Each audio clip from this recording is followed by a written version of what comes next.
Well, good afternoon. I just want to cover a couple of topics before I take your questions. The telemedicine abortion bill that I had proposed at the beginning of session has been passed through the legislature, and I'm excited to sign that bill when it gets to my desk.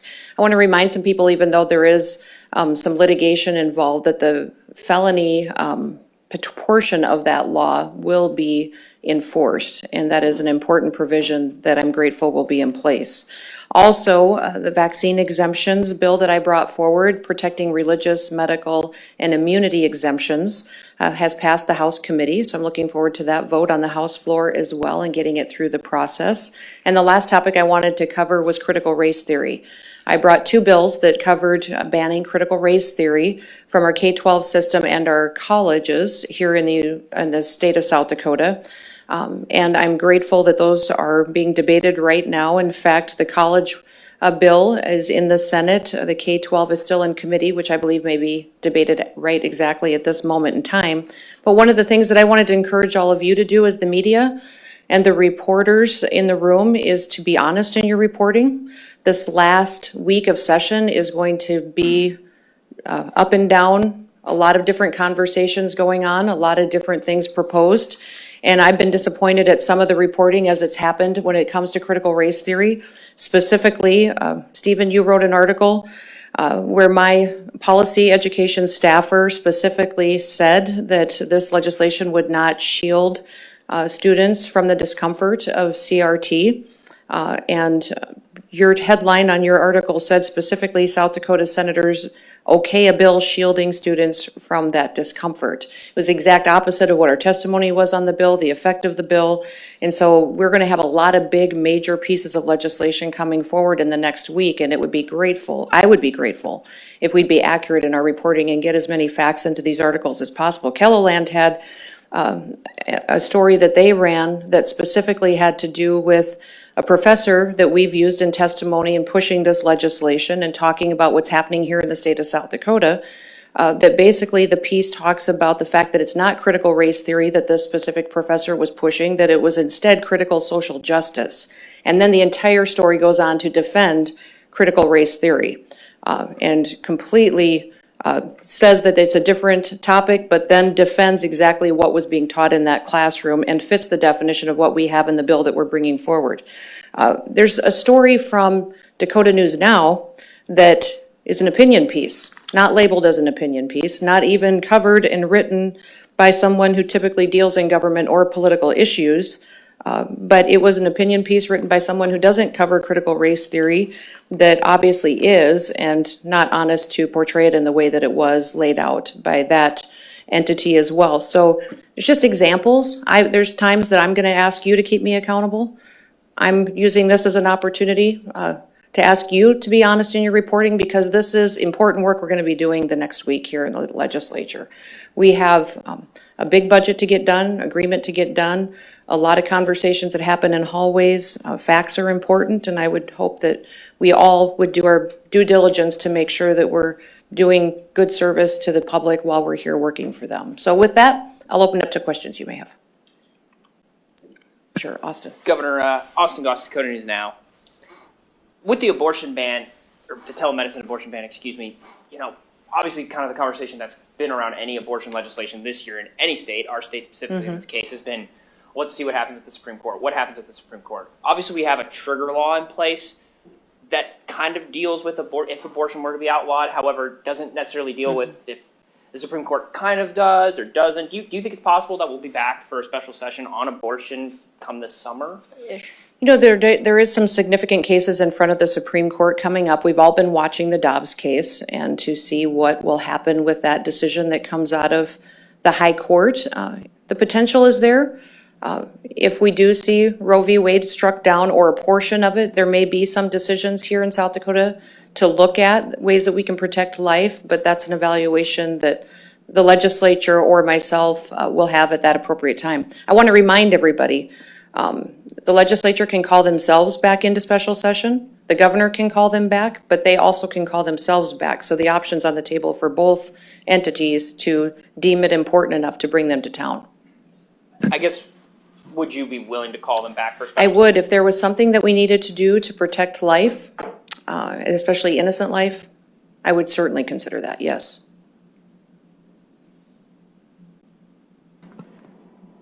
Budget negotiations have gone long in the last few days. I think they're going to continue to go along in the next few days.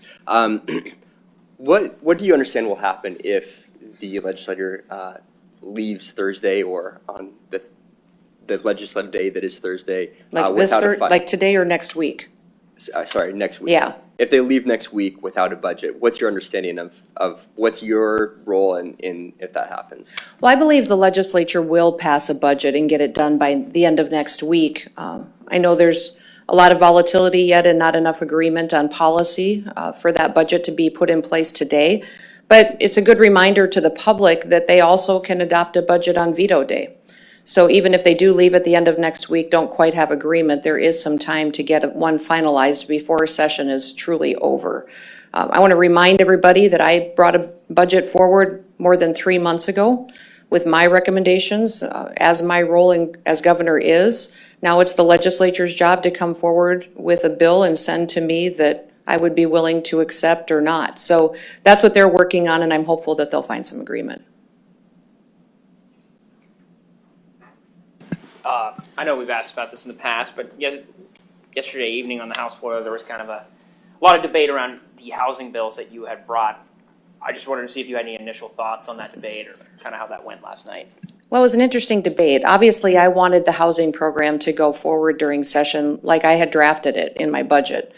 I believe that every community in the state can benefit from having some help with building the infrastructure in their towns and communities to build housing on. That's what I proposed, and a lot of small towns simply can't repay loans.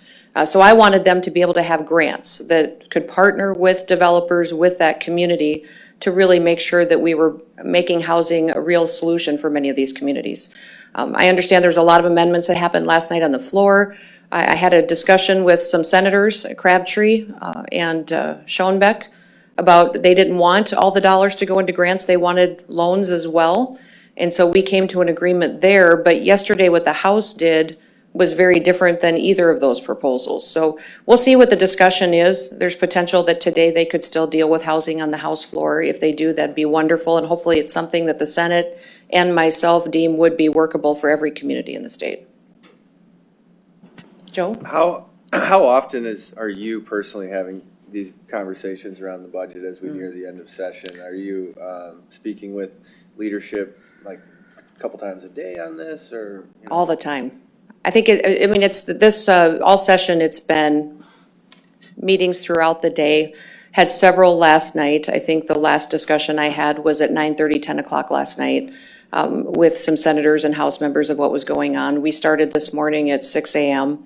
having conversations again, and just got done meeting with Senate leadership. So it's a constant discussion on what we do and how we all can get on the same page as far as what these programs would look like.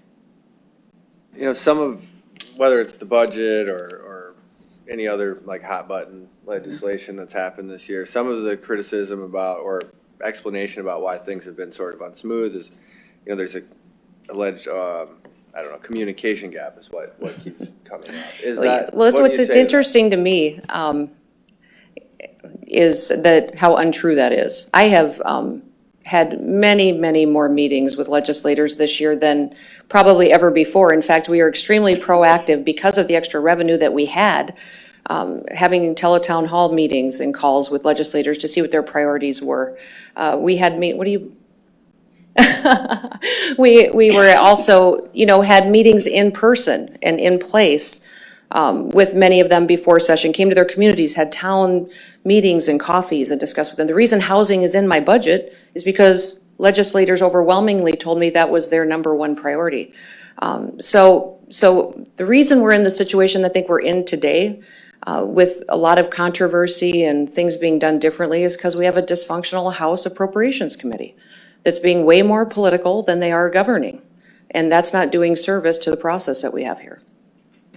Are you working with Senate leaders and maybe House leaders that aren't, in the contingent with the House Appropriators about how to get a budget through that doesn't go through the House Appropriations Committee? Mm-hmm. Well, and I think it's interesting that the House, and maybe you discussed this with their leadership when they were in here earlier, that the leadership of the House had to smoke committees out of the House Appropriations Committee to get them voted on appropriately. So, yeah, we're talking with House leaders, we're talking with Senate leaders, the ones that will engage, absolutely. Seems like some Democratic votes could be necessary to get these budgets across the finish line. Have you been speaking with Democrats at all? We do with, I haven't personally met with any of the Democrat leaders the last week or so, but I do know that my team is discussing with them all the time the different policies and proposals. I was just wondering real quick, how firm are you on making sure that the foster and adoption home studies end up in this state budget and stay in there? We've been working with Jess Olson on that. We've had several different policy discussions on what that could look like and really wrapping arms around what the cost would be. If the state is going to be reimbursing different entities for home study costs, then we need to know how much that is. So we appropriately budget for it. So putting a definition around that and knowing really what the reach is critical. I said specifically to my whole team and to Jess Olson that I really believe that it would be a good thing to do if we can prove that it will help get kids into forever families, get them into homes. So we're still continuing to talk and work on that. Austin? Oh, No, I that's all right. have it back, Governor. There is a gentleman running for Congress for the Democratic Party that announced yesterday, and shortly after his announcement, some pretty profane tweets about you and other candidate or other currently serving statewide elected officials surfaced, and effectively the party is saying that they're not going to back off of him as their candidate. I don't know if you've had a chance to see that story, or I haven't. I was just wondering if you had any reaction to that. I haven't. We'll have to blame Ian for that one. No, I don't know. I don't know anything about that. But it's unfortunate. And I hope it's not indicative of what he says in some of that communication. If it is offensive, it's not indicative of what the South Dakota Democratic Party stands for. You know, a lot of the issues back on the budget topic, a lot of the friction or controversy has come around these special appropriations bills. House appropriators have recommended do not pass on like the DSU thing and some USD stuff. Is it important to you? It's my understanding that these projects could be put in the G bill if they're being backed with general fund money.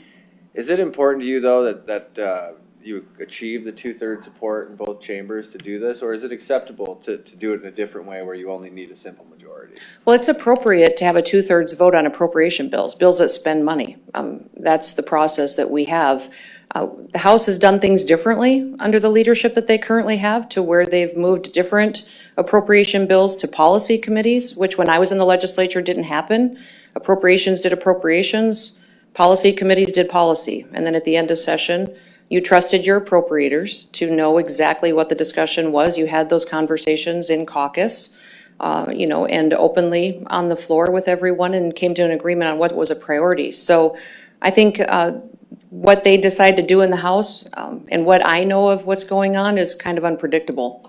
And I don't know what mechanisms or what rules they'll try to change, or what the Speaker's decision will be on what the threshold will be for passage, because it's been so unpredictable this year. Remember, they didn't even give my heartbeat bill a hearing.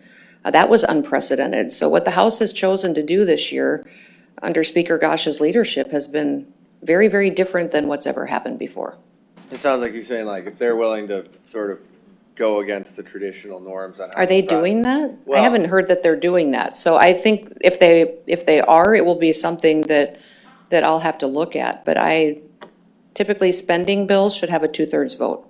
Now, I know that there's always guidance and lawyers who weigh in, and most people say if you get lawyers, they can make a pitch on either side of an argument. I don't know what their lawyers are telling them. Do you know if there's any Russian assets in South Dakota trusts? Not that I'm aware of. And I do know that our trust industry has a very strong vetting process, and that they go through every single entity that is coming into South Dakota and engaging with their industry. Several people have asked me. I've said I don't know. Is there any will to look at that if there are Russian Well, it's all assets? private information. So if someone were to decide to do that, I'm not in favor at this time, because our trust industry does have integrity. It has been proven to be an outstanding law and system in the country. So you start talking about changing those mechanisms and those rules, especially in regards to privacy, that's pretty far-reaching and sets a precedent in many other areas of law, too.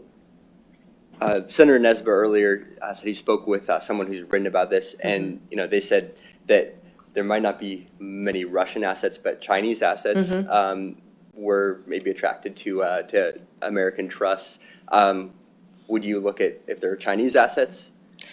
Again, we have to look at is it a personal individual's information that you would be divulging out into the public square? And that's really up to our trust industry. I think everybody here knows that I'm not an expert in our trust industry, but I think that the precedent there would be something we'd have to consider when you make a decision like that. One thing I would say is that we should be concerned about China in all areas of what they're doing, especially with what we see going on with Russia and Ukraine. We've been warning of China for many, many years, but they've been heavily investing in their military. They're buying up our food supply systems, our chemical companies, our fertilizer companies, our processing plants. So definitely their influence on the world along with Russia is concerning for us, and we should be paying attention here in South Dakota. We buy $53 million worth of gas from Russia every single day in this country. We import 22 million barrels of oil from Russia a month in the United States of America. So we should start examining our energy policy and make sure that we're prioritizing America over Russia. Just on that same note, and I know you've talked about this before, but with the current situation in Russia and the gas supply that we get from them, how concerned are you about the price at the pump for South Dakotans? Very concerned. We are heavily dependent on energy for all of our industries and our families. It's a long ways to drive across South Dakota, and many families put dozens of miles on just to get their kids to school and to get groceries and go to work. So it is a larger portion of our budgets for our families get spent on gas and energy, and all of those costs go into all of the other goods that they have to purchase just to live their daily lives. So we're watching it extensively. I think that's why you've seen me clearly message to the rest of the country what we should be doing right now. We should be putting the Keystone XL pipeline back online. We should be opening up our federal lands and drilling back in the United States, utilizing our own resources and the outer continental shelf as well, and then cutting the regulations that have been put in place under the Biden administration that have driven up costs and restrictions. What role would South Dakota corn and ethanol have in all of this? It seems like they would stand to benefit. I don't know if they stand to benefit because they need to partner with those blends in order to get access to the market. So they're obviously an energy choice that we've supported and recognized the value of for many, many years. It's a big part of our energy portfolio. It also is not in a situation where it can completely supply our needs. And so that's why I think it's a balance. Are you concerned about how climate change will affect the state's future? I think all of us are always looking at the science that comes out on how our climate may be changing or not changing and our personal effect on it. I think when we look at the climate, we have to consider what our role as the United States of America is in balance to the rest of the countries in the world and make sure we're not penalizing Americans over what's happening in other countries. Do you think the climate's changing? I think that the science has been varied on it, and it hasn't been proven to me that what we're doing is affecting the climate. What impact will your education bill that deals with the Board of Regents, what impact will that have on Title IX training? How would it change Title IX training? Yeah. My understanding is Board of Regents employees are compelled to go to Title IX training annually. Mm-hmm. What impact could that? I don't know how it would necessarily change their training other than they would be well informed on that federal law and how it should be interpreted in our universities. On this juvenile justice bill that was in House committee last night, do you agree with these teachers that there needs to be more teeth in our juvenile justice, the way we handle that, and how does that fit into your sort of regional mental health facilities vision? Yeah, I think that we do have a lot of schools dealing with issues that necessarily they shouldn't have to. We got a lot of students that come to school and have misconduct issues or issues that aren't helping the educational process of other students they're in class with, and are really taking up a lot of time and energy of the teachers in the room or administration. So it does deserve evaluation. I'm glad there's going to be a summer study looking at it. Juvenile justice reform was something that passed the legislature before I was here, but it was overwhelmingly supported at the time, and recognizing that throwing kids in jail is not the best answer, and that we need to have a recognition of different offenses and what we can do to help kids get back on the right track. That kind of evaluation by this legislature, I think, will be helpful, and maybe putting in place some reforms that would be appropriate. You know, the idea, some legislators mentioned maybe reducing the compulsory age back down to 16 could be a way to address this without too much government intervention. I don't know Any idea? necessarily if that is helpful or not. I'd like to see some statistics around that. Kids do have the ability to graduate early. They do have the ability to get a GED. I know it's very difficult to have students in the classroom that don't want to be there. And that kind of input would be important before making a decision on that. I'm not certain there was a thorough vetting of the policy before they got to session here. This is a big deal to try to undo policy that was put in place before and to start putting our kids behind bars. So I'm glad they're going to study it and make an informed decision rather than just a reactionary one because they've heard some bad situations in some districts. Do you think it's appropriate that this bill, while it sets up a summer study, it also repeals what was adopted in 2016, is my understanding? Are you going to sign this if it gets to your? Well, I believe that it was amended, and that all that is left is the summer study. Yeah, yeah. Anything else? Good. All right. Thanks, everybody.